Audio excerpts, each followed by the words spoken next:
Okay.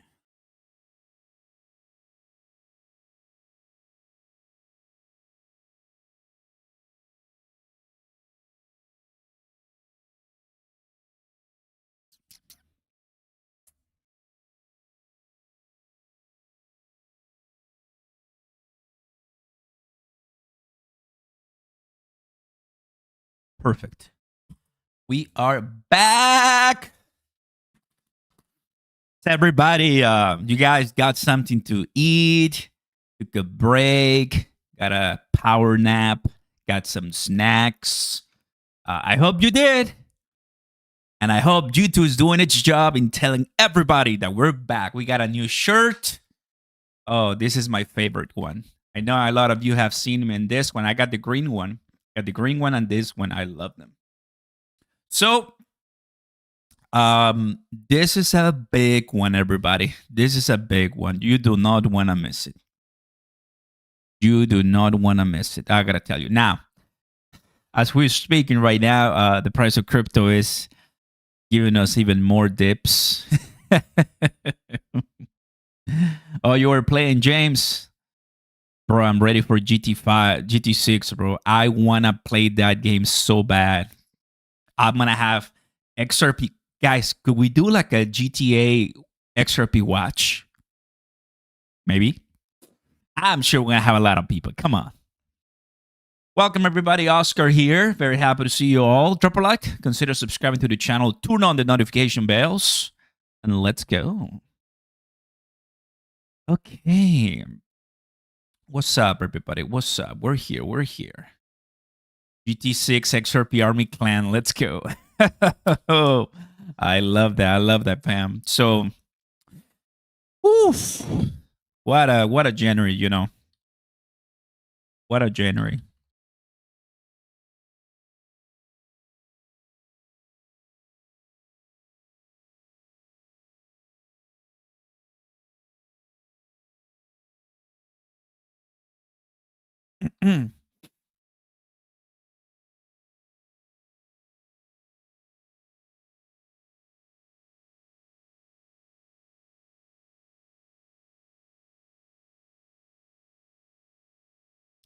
Okay, very good.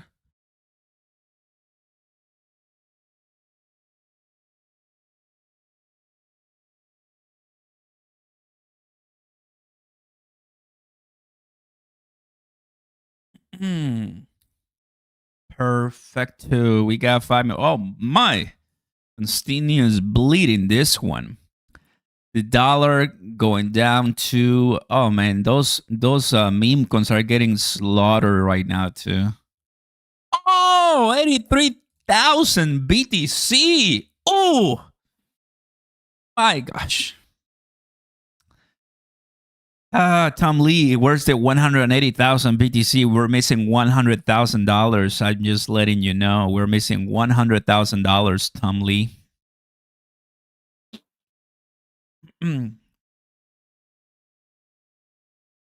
What a month. What a month, guys, honestly. What a month.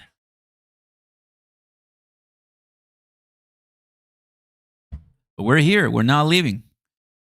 We're not leaving, man. What a tough day to go on swallowing crypto space. 83,000. Can you believe it? 83,000. So, advancing the structure bill today. Here it is. Last July, the House overwhelmingly, the House passed the Bipartisan Clarity Act. Since then, the Senate Agriculture Committee and the Senate Banking Committee and other key Senate partners have continued to advance Congress' critical work on market structure. Today, the Senate AG took an important step in pushing, forward the president's digital asset agenda, and I look forward to continuing to work with my Senate colleagues, to get all the pillars for clarity. They're all addressed so we can deliver bipartisan product to the President Trump's desk. So they want to get this signed as soon as possible. As soon as possible, guys.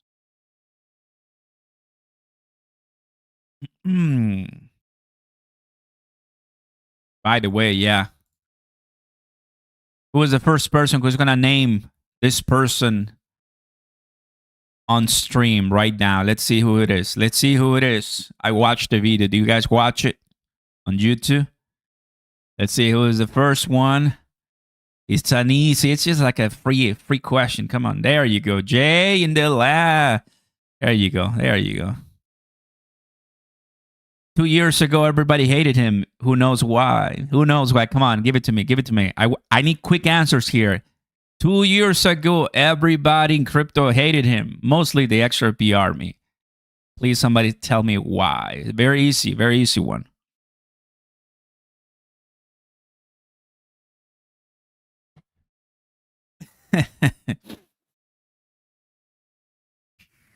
Yeah, so there you go. Yeah, Alexander Kamala Harris. He gave a lot of money to Kamala, millions and millions of dollars, and he had some reasons for that. But yeah, he owns this Lamborghini Storado, incredible piece of technology. Yeah, it's just insane. He likes cars, so hey, I like the guy. I like the guy a lot. Really nice. The U.S. Senate fails to advance funding bill to avert partial government shutdown, with the vote officially being 45 to 55.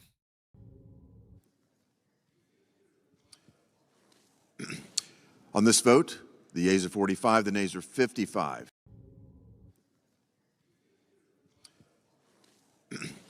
On this vote, the yeas are 45, the nays are 55.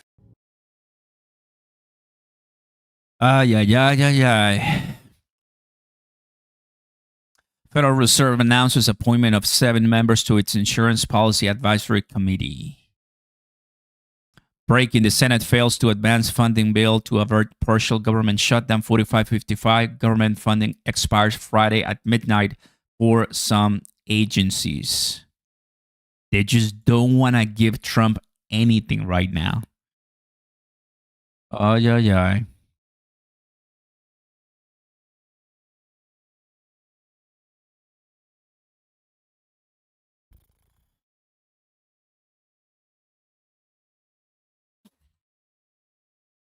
Gotta go to Poly Market here.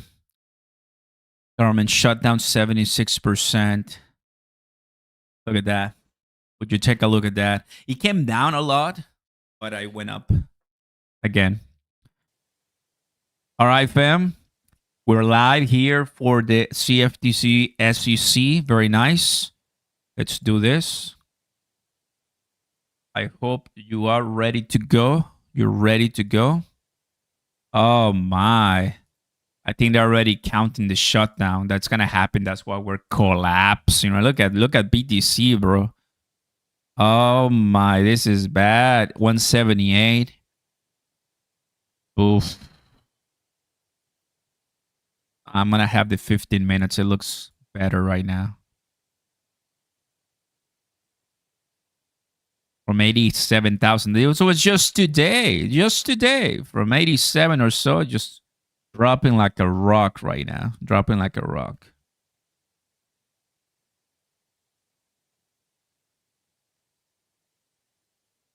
All right, very good. We got everything that we needed. We're ready to go. Perfect, guys. Very happy to see you all here. Welcome. We're back. And when I ask you guys, so far January, the first month of 2026, is this the representation of how the year is gonna go like? I hope not. Definitely, we're seeing a 126,000 top late 2025. Although a lot of people were like, "Are you kidding me? Is this really the top?" But if you respect the cycles, that was the top, and now we get to see a different cycle, a different market. But yeah, it is a part of the process. But we can still hope, that we're gonna get a few things from the government, including this one, that are going to help crypto move much higher very quickly. Very quickly.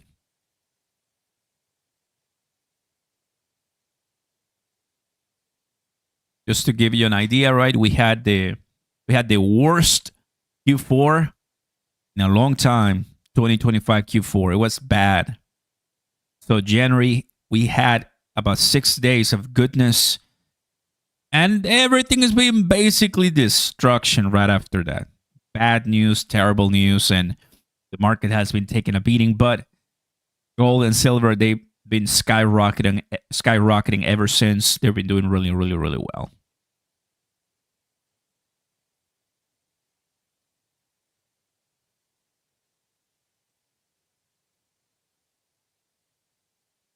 Perfecto. All right, this is going to be good.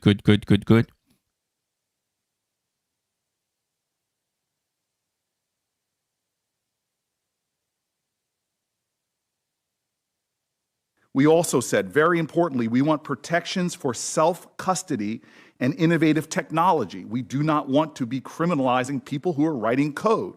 And so I was excited. I went into the holidays, I got married, and I came back to this committee and start the year with the news that my Republican colleagues were walking away from the bipartisan process that produced the draft. To be clear, the product put before us today is not the bipartisan draft that we're working on. We've come so long, and I sat with stakeholders literally last night. We were clearing up some of the DeFi differences that are not reflected in this bill.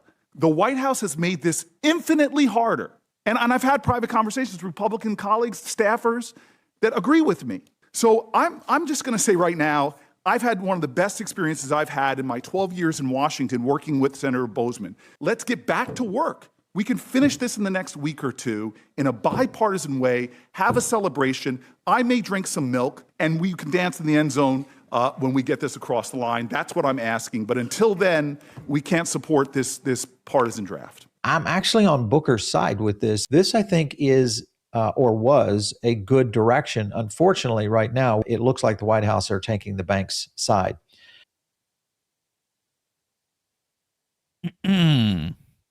Don't you like all the drama? Next week, I think sometime, Scott and Howard and everybody, we're going to be announcing the head of the Fed, who that will be. And it'll be a person that will, I think, do a good job. Next week, I think sometime, Scott and Howard and everybody, we're going to be announcing the head of the Fed. Here comes a big one, everybody. We got FOMC. We got to pause. Jerome Powell is doing absolutely nothing to cut it. We need somebody else who's going to come and say, hey, let's go ahead and bring it all the way up to speed, right? Yep. We need that. We need that fast. Somebody says, I'm so effing done. I feel you, brother. Welcome to everybody here. Drop a like, guys. Let us know. And no worries. I mean, just enjoy. I know it's not easy, and I'm just keeping you informed. My job is to keep you updated with the latest, whether you like it or not, whether it's good news or it's bad news, whether it's the great breaking stories or terrible, unfortunate updates. You know, that's what I'm going to do because, you know, sometimes we get nastiness for so long, but only one day of goodness, and that's enough to bring us back up. So, yep, it happens, everybody. A lot.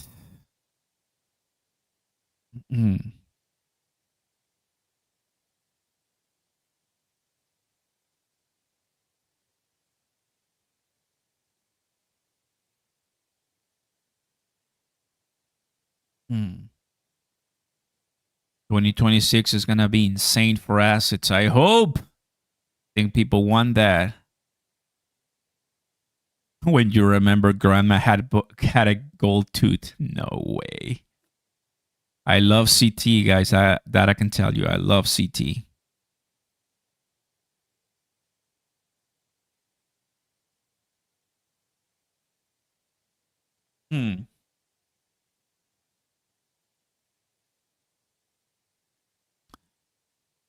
Trump, like everything is going up, he's going to lose his crypto voters, no? Well, he's not getting elected anytime soon, right? He's not running again. He cannot run again, but midterms for sure. Good afternoon. There Thank you you go. all for joining us. We'll begin the program shortly, so please take your seats.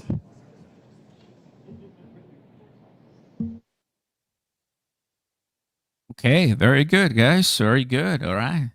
Hopefully, they're gonna give us some a picture very soon. Once we're there, you'll be hearing from. Well, good afternoon, right. ladies and gentlemen. There you go.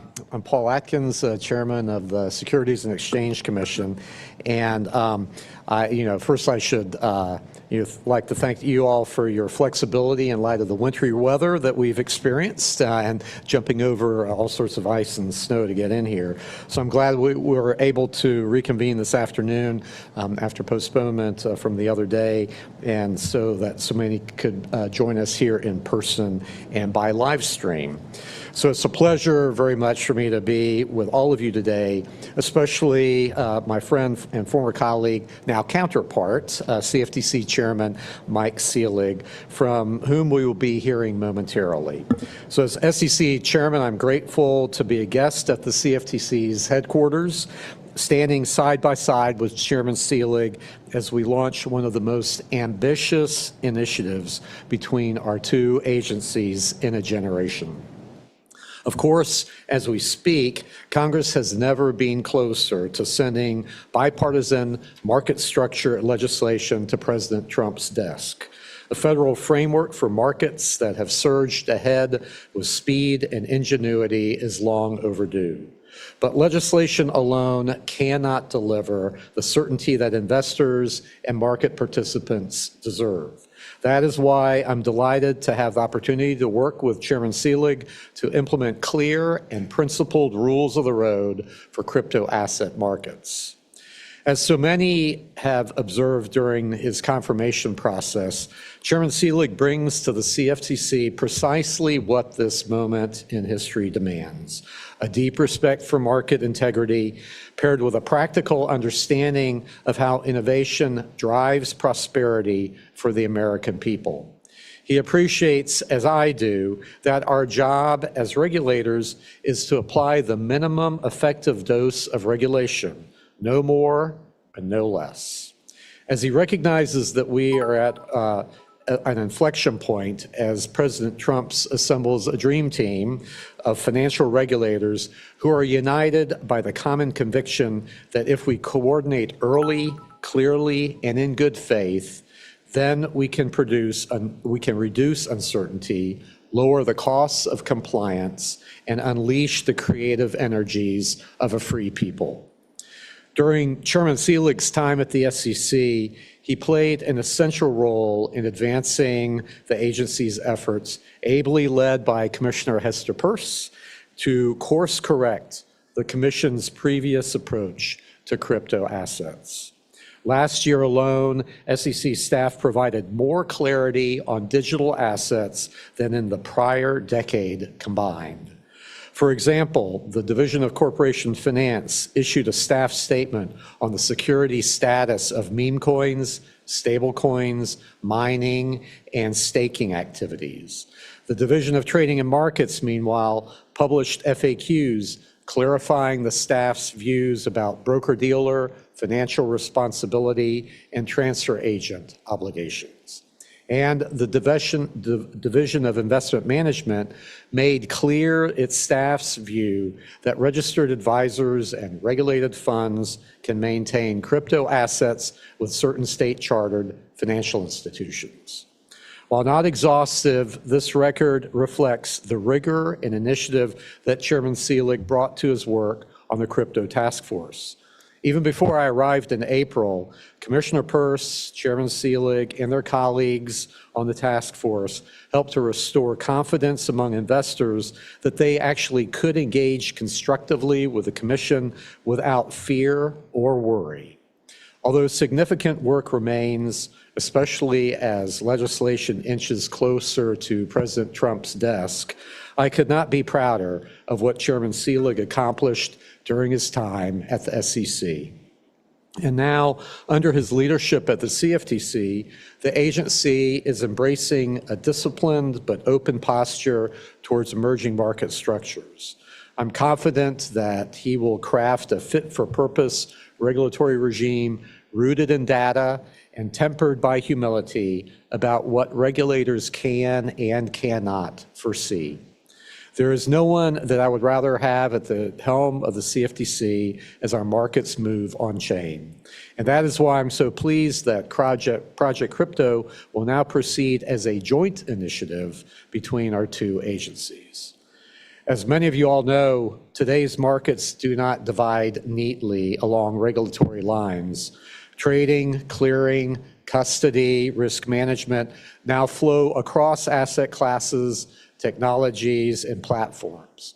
So fragmented regulation in an integrated market is not a safeguard for investors so much as a source of confusion among them.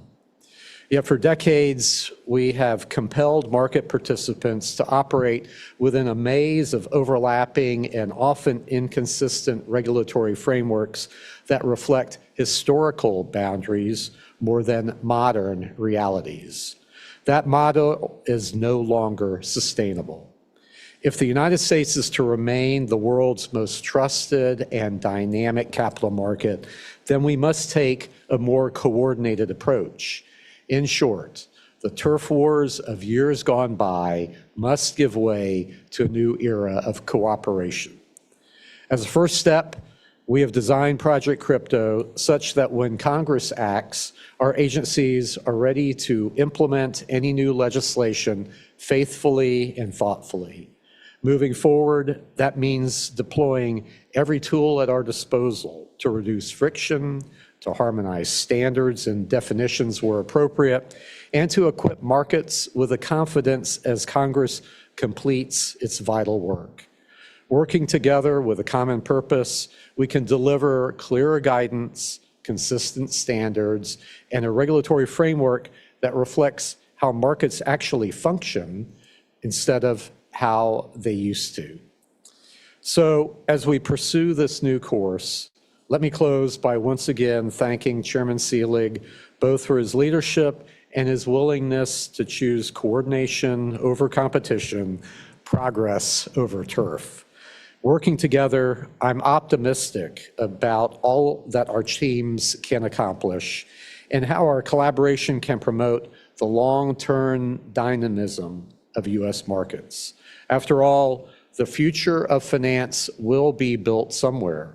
Through Project Crypto, we can help to ensure that it's built right here under rules that protect investors, support innovation, and cement America's leadership in the global financial system. So thank you. And now it gives me great pleasure to introduce and pass the floor to Chairman Michael Seelig, who will offer some opening comments before we proceed with a fireside chat. So ladies and gentlemen, please join me in heartily welcoming my good friend and the 16th chairman of the Commodity Futures Trading Commission, Mike Seelig. Thank you very much.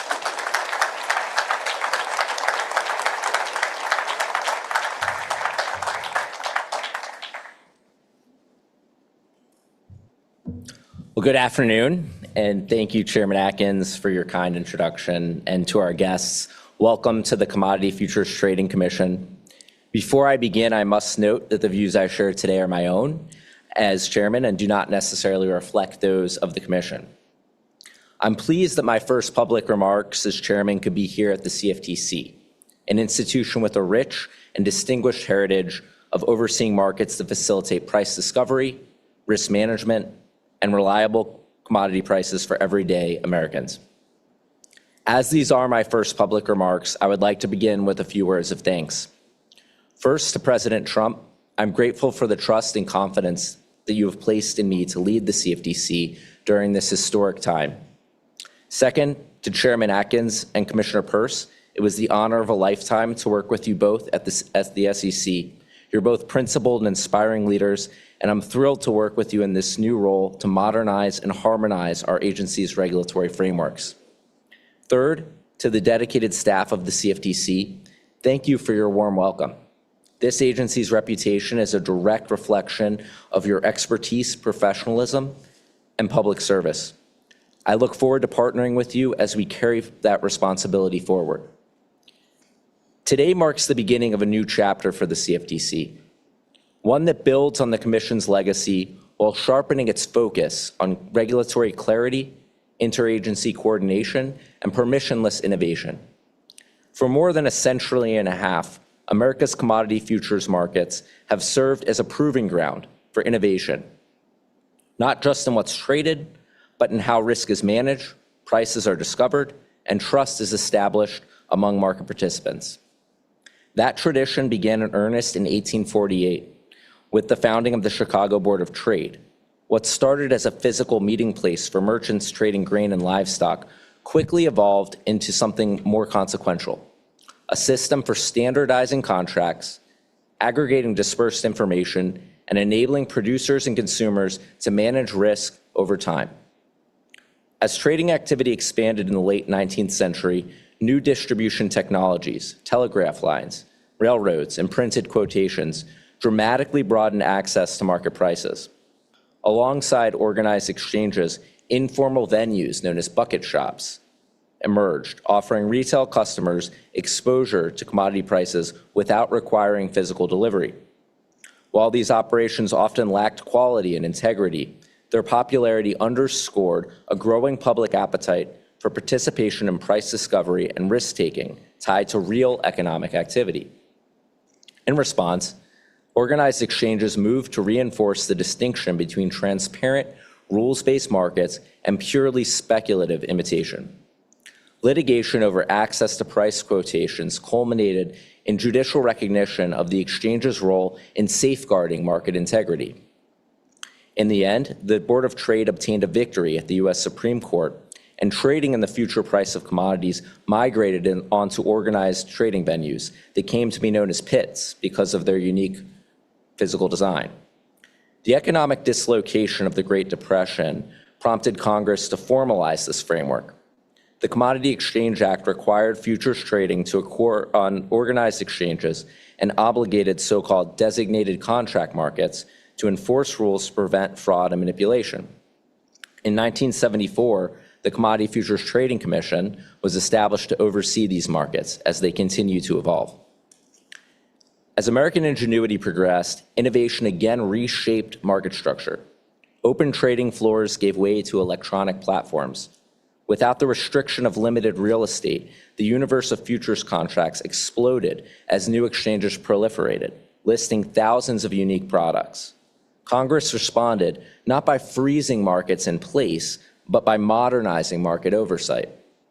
During the period of rapid transformation that followed, Congress and the CFTC collaborated to craft the Commodity Futures Modernization Act, which embraced self-certification and principles-based regulation, recognizing that markets innovate faster than prescriptive rulebooks, and that regulatory frameworks must be durable and flexible. Around this period, the CFTC and SEC were grappling with jurisdictional questions concerning new derivatives products, including single stock and security index futures. The absence of clear statutory alignment created uncertainty for market participants and constrained domestic development. Over time, however, the agencies, working with Congress, came together to resolve these questions through the Shad-Johnson Accord, restoring clarity and enabling these markets to thrive in the United States. Today, commodity markets are once again experiencing a period of rapid transformation. Blockchains, crypto assets, and smart contracts are introducing new methods for trading, clearing, settling, margining, and collateralizing commodity price exposures. These innovations have the potential to reduce operational frictions by enhancing liquidity and streamlining post-trade processes. At the same time, new products such as prediction markets, mini contracts, and perpetual futures have experienced rapid adoption. We are witnessing the foundation of modern markets take shape. As this transformation unfolds, the CFTC has an opportunity to build on its historic role as a forward-looking regulator. By applying clear rules, principles-based oversight, and harmonizing with fellow regulators, the Commission can help ensure that the next generation of commodity markets develop onshore, continuing a legacy that stretches back from the grain pits of Chicago to the digital markets of the future.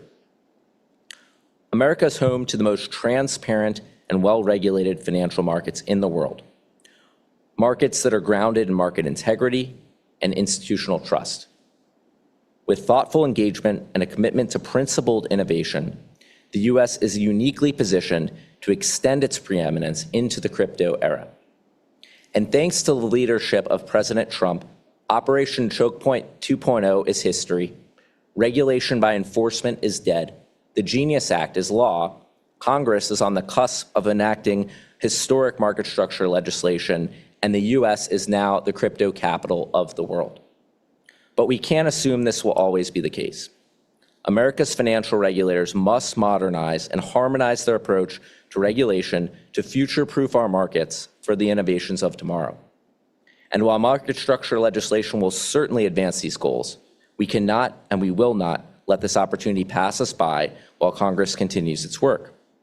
That's why I have already directed CFTC staff to make full use of the agency's existing authorities to begin upgrading our regulations for America's golden age. Whether incumbents or new entrants, the CFTC's doors are always open to those looking to innovate.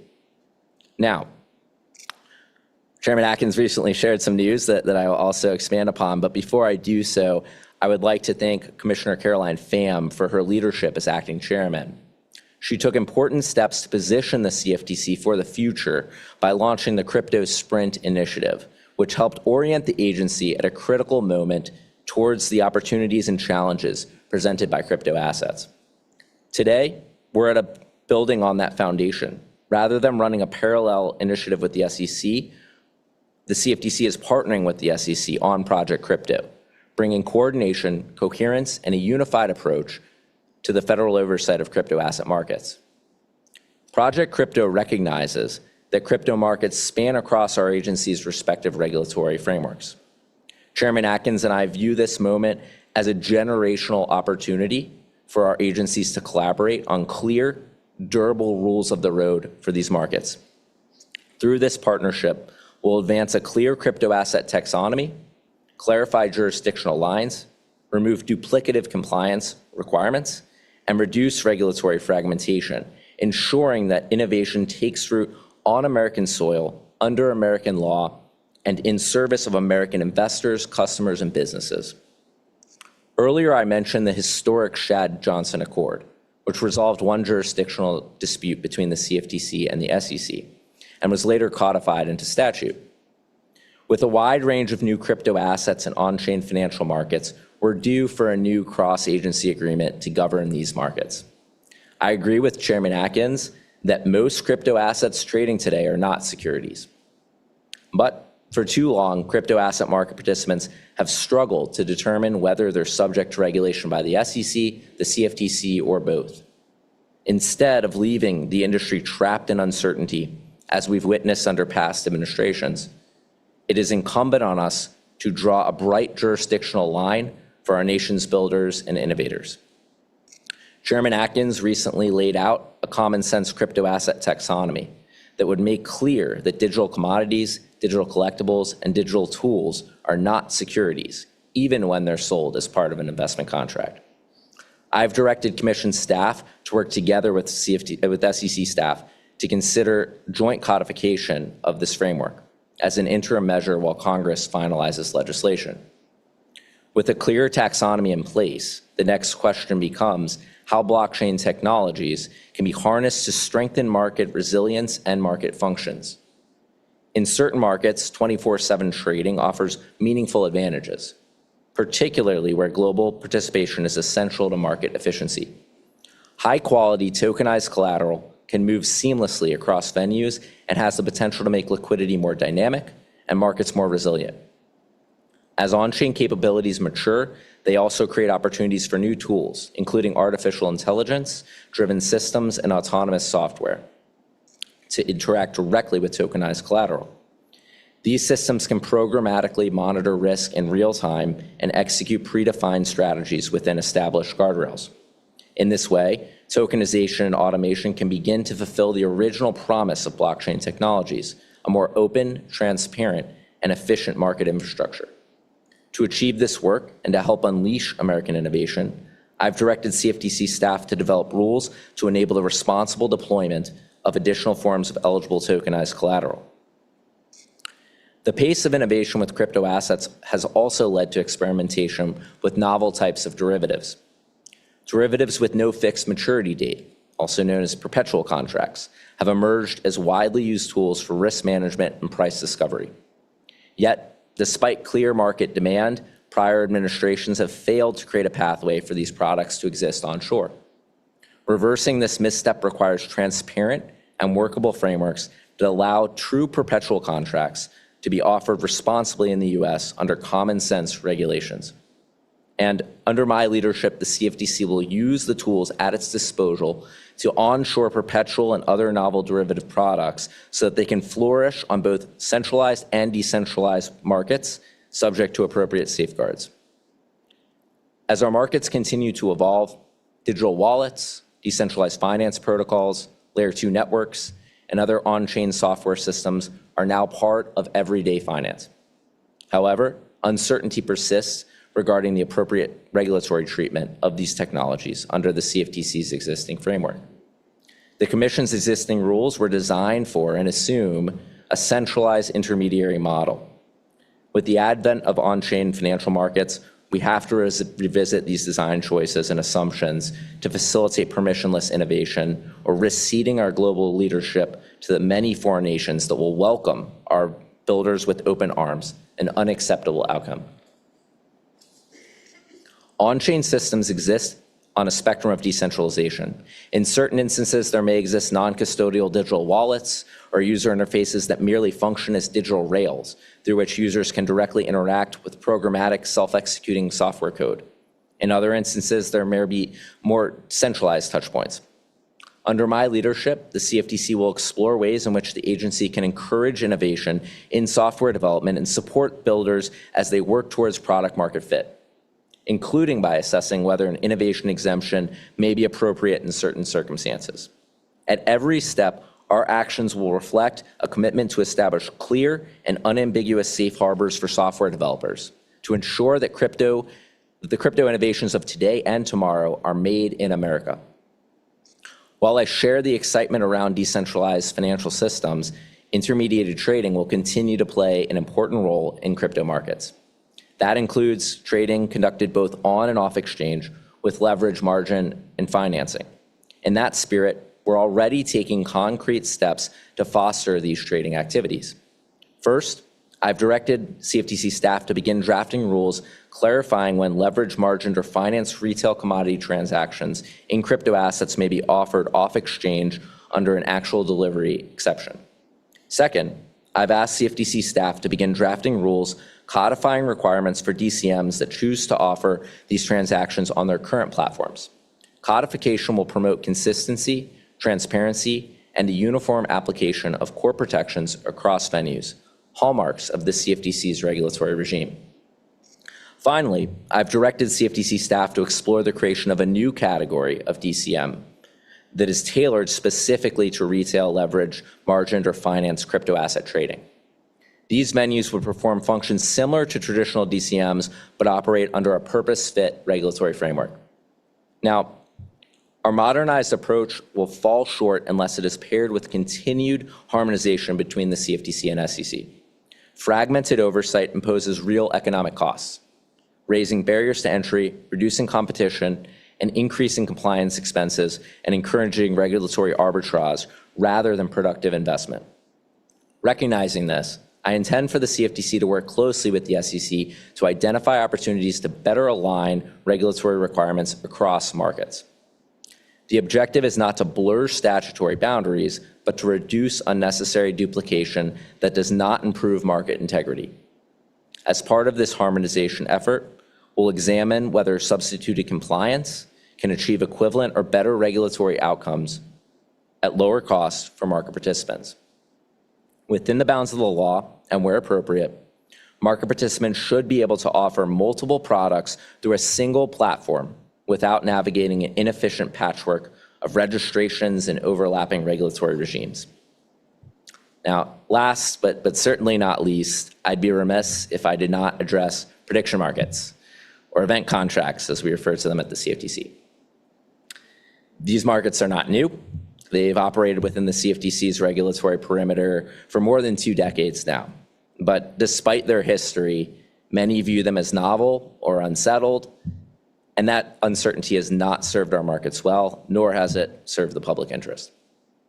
It's time for clear rules and clear understanding that the CFTC supports lawful innovation in these markets. Consistent with my commitment to fostering responsible innovation in crypto asset markets, I'll continue to support the responsible development of event contract markets and the important role they play in the broader financial system. Here's how we'll be moving forward. First, I've directed CFTC staff to withdraw the 2024 event contracts rule proposal that would prohibit political and sports-related event contracts, and the 2025 staff advisory, which cautioned registrants about offering access to sports-related event contracts. While the advisory was issued at the staff level with the intent of bringing clarity and awareness to the litigation, it's instead contributed to uncertainty in our markets. Second, looking ahead, and in the spirit of markets that trade on expectations, I've directed CFTC staff to move forward with drafting an event contracts rulemaking. For too long, the CFTC's existing framework has proven difficult to apply and has failed our market participants. That's something that I intend to fix by establishing clear standards for event contracts that provide certainty to market participants. Third, I've directed CFTC staff to reassess the Commission's participation in matters currently pending before the federal, district, and circuit courts. When jurisdictional questions are at issue, the Commission has the expertise and responsibility to defend its exclusive jurisdiction over commodity derivatives.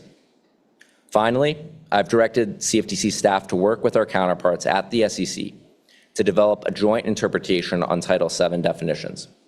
This effort would draw clear lines between certain commodity and security options, CFTC-regulated swaps, and SEC-regulated security-based swaps. Clear, coordinated guidance will allow firms to scale products responsibly and reduce the number of innovations that fall into what Chairman Atkins has so aptly described as the no man's land between our two agencies. As the new frontier of finance descends upon us, regulators must relentlessly modernize, harmonize, and future-proof their approach to regulation. But we must not abandon our age-old principles like investor protection, anti-fraud, anti-manipulation, and market integrity, which remain our North Star. I'm honored to partner with Chairman Atkins on Project Crypto and lead the CFTC into this new era for our financial markets and for the new frontier of finance. Thank you very much for your time today, and I'm looking forward to the fireside chat. Finally, what's up, fam? Now here comes the questions, Q&A. Enjoy. All right. Well, thank you both, Chairman Atkins and Chairman Seelig, for your time today. And looking forward to getting into this both with you. So let's start with this. President Trump has said he wanted to make America the crypto capital of the world. And you both have pledged to help him deliver on that promise by bringing the agencies overseeing crypto closer together and really, in your words, harmonizing the regulatory process. But harmonization is not something we've seen a lot of from your two agencies. It was only really last year that we saw the SEC and the CFTC come together and really work together on some of those issues within their shared jurisdiction. But today you're changing that. You're working together on Project Crypto, making that a joint agency initiative. But before we jump into the details there, I do want to drill down on this new partnership. Chairman Atkins. Harmonization is a nice word, but what's changing exactly between the agencies, and what is this new partnership going to look like in practice day to day? As if you guys aren't on the phone enough all the time anyway. That's right. Well, thank you. Well, thanks for agreeing to do this and moderating us here, and it's great to see everyone here in the audience.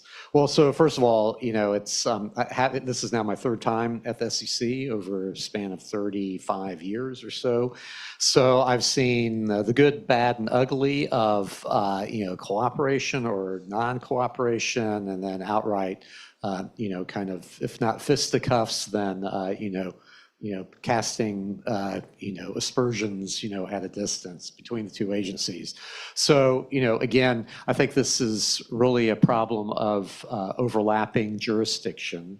And so I think that we can, like I was saying, and as Chairman Seelig was saying, that can be solved by collaboration, and where, we have the same goals as far as building markets, and as you heard, making America the crypto capital of the world, as well as other things too, and make our financial markets, maintaining their number one spot in the world. So we have to do that by competing with other jurisdictions, and we're the only one that has this bifurcation between the commodities and futures side and the securities side. So we can, solve that. And so I salute Acting Chairman Pham for having, started the process, since inauguration when, dealing with the SEC. And so I was able to witness that after coming in April. And then now it's really exciting to carry that forward with Chairman Seelig. So I understand this is not a merger, right? We heard this on TV this morning, but this is more of a collaboration to help consumers. Paul, from your speech, it was equip markets with confidence. Can you give us, Chairman Seelig, some examples of how exactly this will work and how it will benefit consumers? Yeah, that's right. It's coordination, not consolidation. We're working together on a daily basis to make sure that there's no gaps in our regulatory framework. So it's not just making sure there's not duplication, because of course we do see a lot of that with our registrants, and we do want to fix that, right? There's many of our registrants that have to duly register and then are subject to really different standards across agencies. And that's really a product of history, because we've regulated certain participants and over time developed certain rules and regulations based on comment from our stakeholders. But that cannot force our market participants to have to deal with inefficient regulations and rules and things like that. So working together to make sure that we have some standardization. I mentioned substituted compliance in my speech, so coming up with ways to allow our market participants to comply with certain rules and requirements and then not have to duly register in some cases. Also sharing market data and surveillance. So we have updates from our teams, and our teams are looking at the commodity markets on a daily basis, some of which are index products that include securities. And so the best place to get data and information about the securities markets is the SEC. And then, of course, there's some ETPs and other products that have commodities as the basis for those vehicles. And so having that shared information is going to be really helpful across the board. And of course, in crypto, as everyone knows, these markets just span securities, commodities, things that are in between, collectibles and things like that. And so having that coordination is going to be really important to make sure that we're competitive with foreign nations and really the best and most, the gold standard for crypto markets. Even with coordination, the SEC and CFTC still have different statutory mandates. Are you guys concerned at all about, potential regulatory arbitrage or, people maybe trying to skirt around those, mandates that you guys have? And if so, how are you guys trying to prevent it? Well, that's exactly why we need collaboration, because you have the regulatory arbitrage if you have gaps between the two agencies, because when you boil all this down, it comes down to money.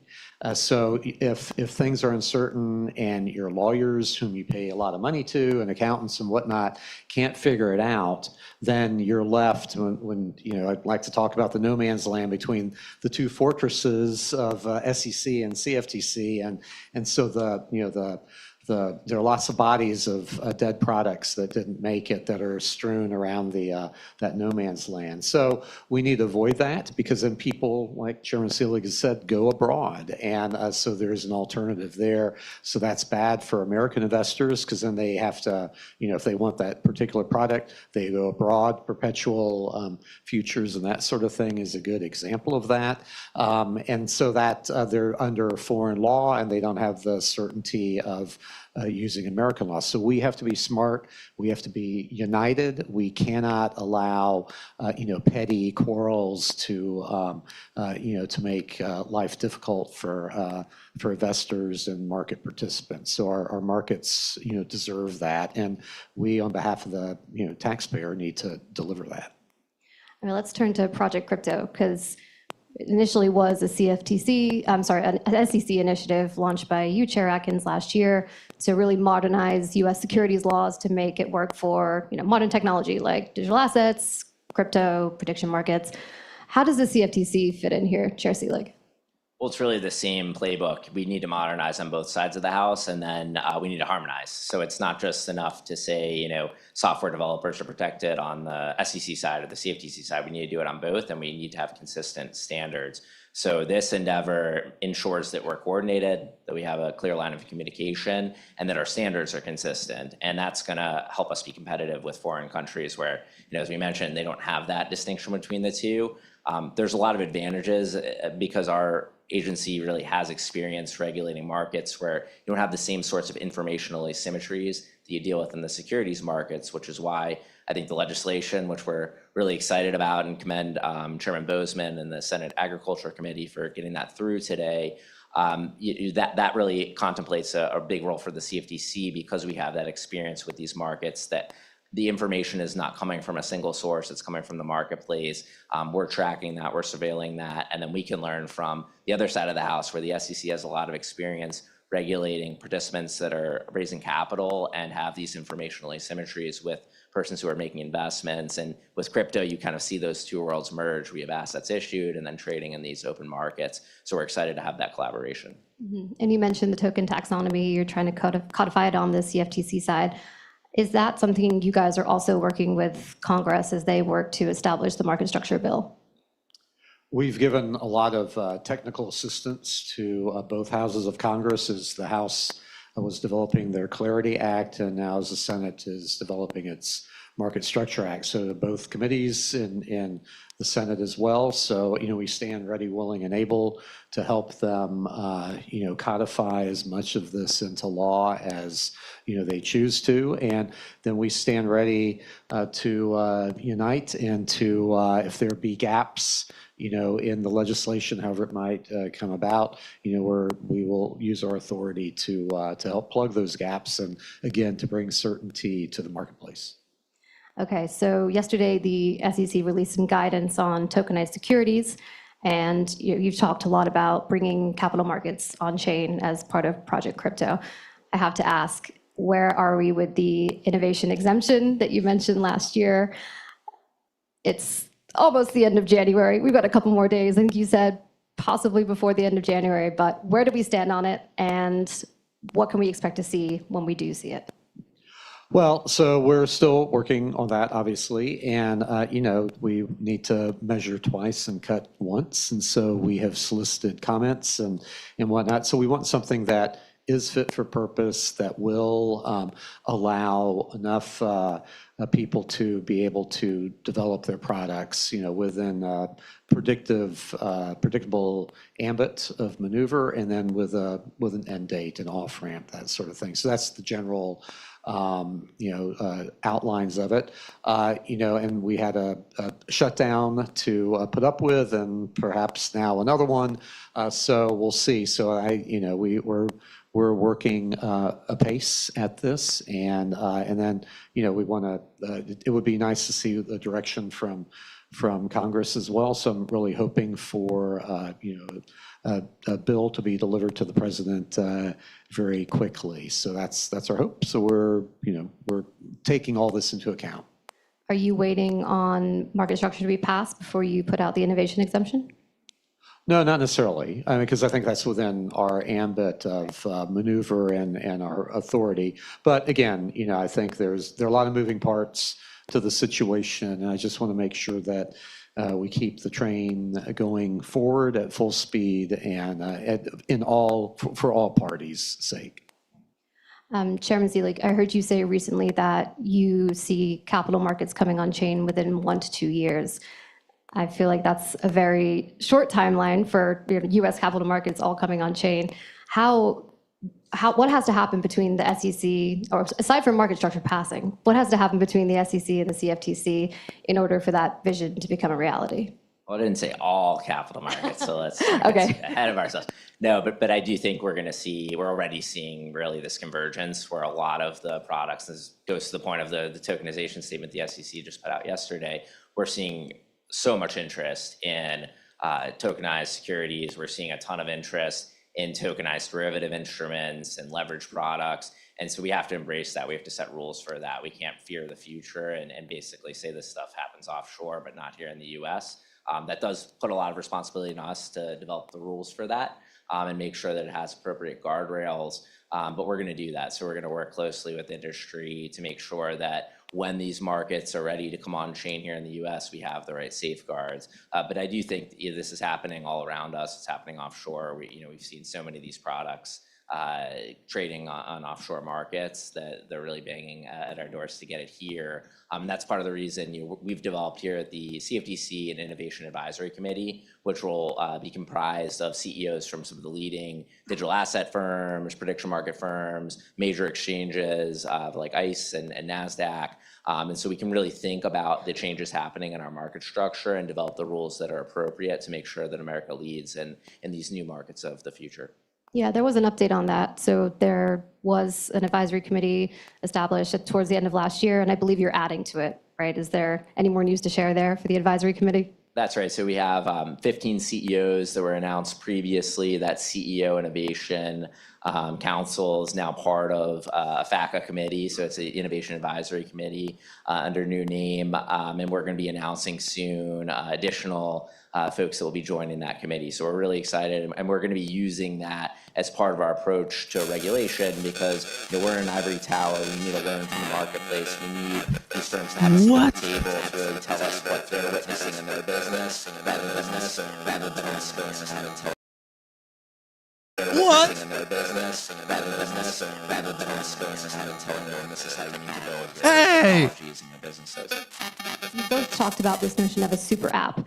How will your agencies coordinating more closely together help you, or I guess help the industry build towards that goal? And then sort of what are the risks that you're trying to mitigate around building something like that as well, or industry building something like that?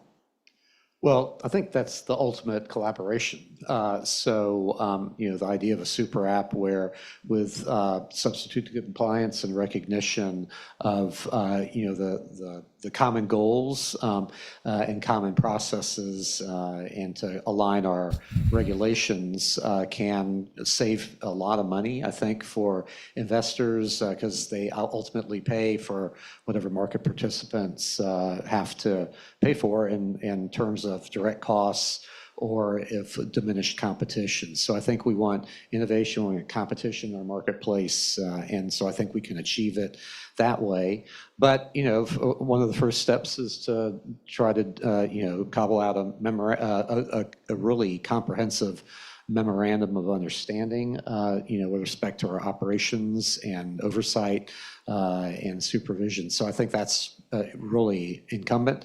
Back when I was a commissioner back in the aughts with Commissioner Walt Lucan, it came to our attention that there had been a draft MOU for examination between the two agencies that was just wafting in the wind for years and had never been finalized. And so it took the two of us to kind of crack heads and then get this thing signed and through the respective commissions.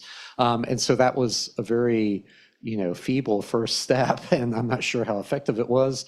But but now it's in our lap, and I think at least I want to seize this very robustly and make sure that we can drive this home. And again, for future proofing, and the more that we can collaborate, the better the world will be. Yeah, I think if we do our job right, there are no regulatory shortfalls or anything like that. We're going to make sure that there's consistent standards, and so if some firms are subject to additional registrations and requirements, if we can simplify those, streamline them, make sure that there's a primary regulator, it's not going to be a hole in the regulatory framework, but rather a more efficient system for actually regulating those firms. You're both describe yourself as pro-crypto, pro-innovation, and sort of pro-letting the markets decide who wins and loses, not regulators dictating that. But TradFi has been pushing back significantly on a lot of these new technologies, crypto, prediction markets, and some of these TradFi participants are within both of your jurisdictions. But from the meetings you guys have been having, and you guys have been seeing this drama playing out on the on the public stage, right? Like, how do you see this sort of turf war, as it were, between the old world and the new world playing out? And we can start with Chairman Atkins. Well, I mean, we'll see. I mean, some of that is now, squarely on Congress's plate, and so we'll see how they deal with that. And there is, what we need to do is, there have been lots of regulatory impediments over the years to prevent our financial system to modernize. And so, we have to take that into account as we go forward. But we need to make sure that, investors are not shortchanged in, whatever it comes about. And I want our markets to be strong and fairly regulated. So within those boundaries, we need to permit people to compete, on a level playing field, and that's important, and need to accommodate new ways of doing things, and then let investors ultimately decide what they prefer. And that's, I think, ultimately our customer is investor, and make sure that they're well served. Our role as regulators is not to stand in the way of competition by upholding some archaic rules and regulations. It really should be to meet the markets where they are, meet new innovators where they are, make sure that what they're building is consistent with the policy rationales of our statutes and the reason that we're regulating these markets. But beyond that, our role is not to say, this is the market structure. You have to build your business to fit with that market structure. And I think this is really a great, unique time for the agencies to collaborate and figure out how do we achieve the same policy aims that these agencies have been, policing for decades, and allow for this innovation to happen at the same time. Well, let's switch gears a little bit to Congress and the market structure process. We're lucky enough to have the Senate Ag Committee also mark up their portion of the Clarity Act this morning on the day that we're doing our fireside, so we have more to talk about. But it was a partisan vote. The Republicans voted it through, no Democrats voted for it. But I think, in lieu of legislation, there's a lot that you guys can do, and I think the industry would agree with that. In the absence of legislation, positive administrative action can suffice in the meantime. But as regulators, do you think that legislation is crucial to the future growth of the industry? And we can start with Chair Atkins again. Well, so we do have, a lot of freedom, under the various statutes at the SEC and likewise at the CFTC to make accommodations. And, Congress has given us broad exemptive authority. And so, we can use it, and we should use it where appropriate.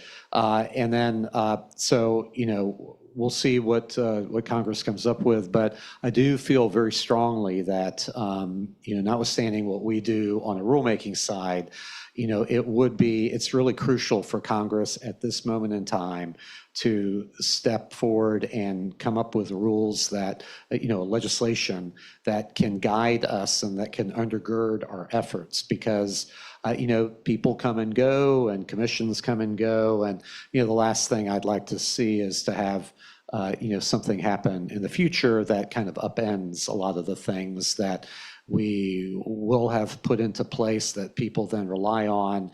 And then, the prospect of having rug pulled out from under them is not an attractive, prospect. So anyway, so that's what's important about legislation going forward. Yeah, and likewise here at the CFTC, we do have a lot of authority under the statute, and we do have authority to police fraud and manipulation in these markets. We have pretty broad authority over the retail leverage spot, as well as, of course, the derivatives markets. But we are in a post-Sloper Bright world. We are in a world where there's a clear emphasis on putting things in statute, and we talk about future-proofing the industry to make sure that the next Gary Gensler doesn't come along and blow it down. Having something in, ink in a statute is really helpful to us as regulators. It makes sure that the markets have predictability and that they don't change from administration to administration. So we're going to use our authorities, as I said earlier, to make sure that we put the rules in place so that these markets can succeed here in the U.S. But the statute's really going to help us future-proof that and lock it in. And then just on the Senate Ag markup again, I mentioned that Dems didn't vote in favor of the bill, but they said that, they were almost there, but there's some policy disagreements that they, haven't been able to get past. Chair Seelig, what is your understanding of, where the Dem sticking points are, at least when it comes to digital commodities? What is it that they want to see, change between now and a Senate floor vote? I can sympathize with the partisan vote myself, but right. No, I think the ag draft is really in a great place, and I'm really glad that they put that through committee. I think what's really great about that text is that it includes broad exemptive authority for the agency, and in many circumstances we need to use that authority. There's cases like we're talking substituted compliance, and as markets develop over time, we really don't know what the digital asset markets of tomorrow are going to look like. And so having that exemptive authority in there, recognizing, of course, we have on-chain markets and just all sorts of new innovations coming down the pike, that's really helpful. And we're excited to work together with the banking committee as well to get that across the line. And there's areas that are really beyond our remit on yield and other things. But I mean, the statute's really moving, and the president's leadership's really pushing this across. And we're really glad that we're on the cusp of having some clear statute in place. And quorum at the CFTC, they want to see you have some colleagues here, so you're not alone. Well, that's, look, that's the president's decision, and I will work with whoever is appointed to work with me. But right now we've got so much work to do that I'm just focused on making sure the building's in order and that we can get all of the great agenda that we just discussed across the line. Awesome. Well, to close out our discussion, I want to ask both of you, in light of making everything future-proof, how do you both plan to future-proof this partnership beyond both of your tenures at the SEC and the CFTC? And we'll start with Chair Seelig this time. Sure. Well, the memorandum of understanding that Chairman Atkins mentioned, I think, is going to be really a historic piece of documentation that's going to formalize a bunch of different processes between the agencies. And that's hopefully something that lives on well beyond this administration. I also think just the getting the staffs working together is going to have a real impact. Day-to-day coordination and collaboration, relationship building between, career staff within each building, that's going to make us all better as agencies, as well as, as lawyers and as market specialists. And so that's very important. And I also think just, the leadership at the top has to continue to make efforts to collaborate, right? There's joint rulemakings coming down the pike, potentially with legislation, but even non-mandatory joint rulemakings, I think harmonizing, making sure that our requirements are consistent and not just operating in kind of isolated silos. I mean, that type of relationship building is going to be very important going forward. Yeah, so I agree completely with that, and I emphasizing joint rulemakings. I think having been in Washington long enough now, I mean, the more that we can knit things together, on activity like that, even if it's not a mandatory mandated by Congress type of rulemaking, like Dodd-Frank is replete with those sorts of things among like 5 agencies or whatever. So even if it's short of that and involuntary, I think that will help. Make it, someone would have to explain exactly why you're going to then bifurcate something. So in the future, but I think that's incumbent on us to work towards, and I really relish that. I think this will be fun, and so we have a lot of work to do, though. It's not minimizing that aspect of it, but I think that's what we're called to do now. And so let's hope that Congress can work out their differences on these particular issues and deliver a bill to the president for him to sign. I'm just curious, how often are you guys on the phone these days? Every day? We'll see. I mean, it's been so busy here recently, and Mike, Chairman Seelig has been, swallowed by the whole process of moving in and getting things organized on his side. But we're committed to at least weekly discussions, and we're not that far apart, physically, here in the city. So, there's we'll be working on all ends to knit that together, and then importantly with the staff too as well. Awesome. Well, Chairman Atkins, Chairman Seelig, thank you so much, and thanks everyone for joining.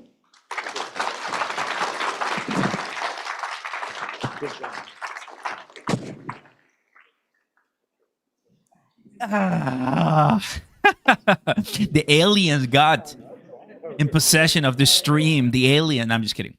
What's up, fam? What a day. What a day. How's it going? We got senators talking earlier today, then Donald J. Trump, and then more and more and more. It's just so much, guys, that I think a round to you for joining us and for watching with us. Despite the prices, we did a very, very, very good job. Whew, what a nice one. Well, the price hasn't changed much, but here it is. Everybody right now is keeping us in the know with the latest. So far, I think it was a pretty good day of progress, and even people. Oh, what is this? XRP price glitch to $126 live on CNBC. When was this? 89. Oh, it was yesterday. Bitcoin 89,000, Ethereum 2,900, XRP $126. Jay Claver was right. Wow.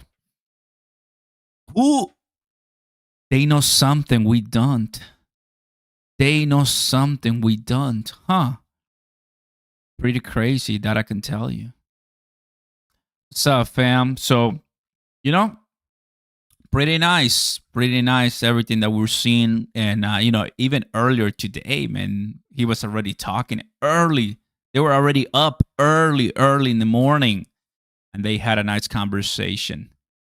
So wow.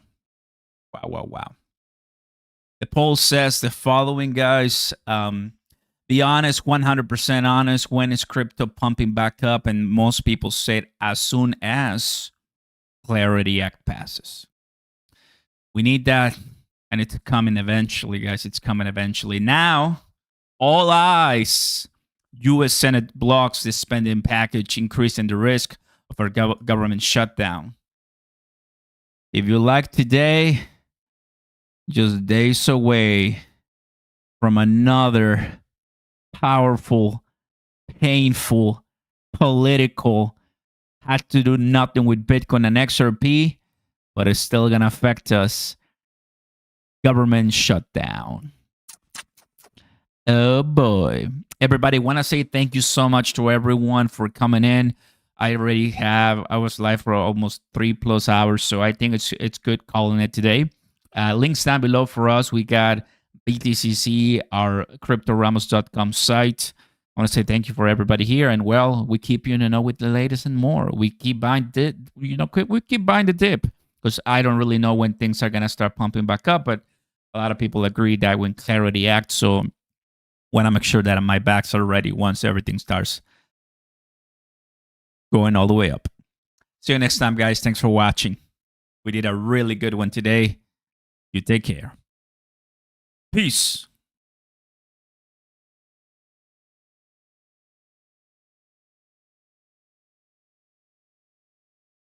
Appreciate you guys. Have a good one, everybody. Thank you. Thank you so much.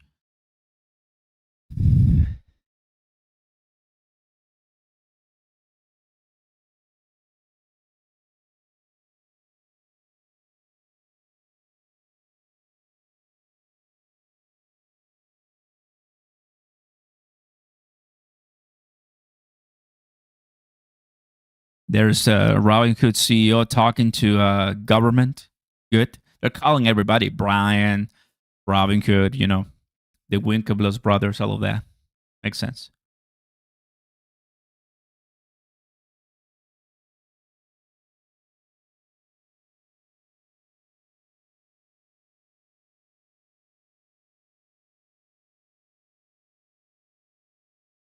Yeah. It's all going to take place eventually. So that's the picture today. I think everybody in Washington is really pushing and cranking things up, leveling up the power, because we need to pass clarity, and they're working hard, but it just takes time. Classic government. Have a good one, fam. Awesome.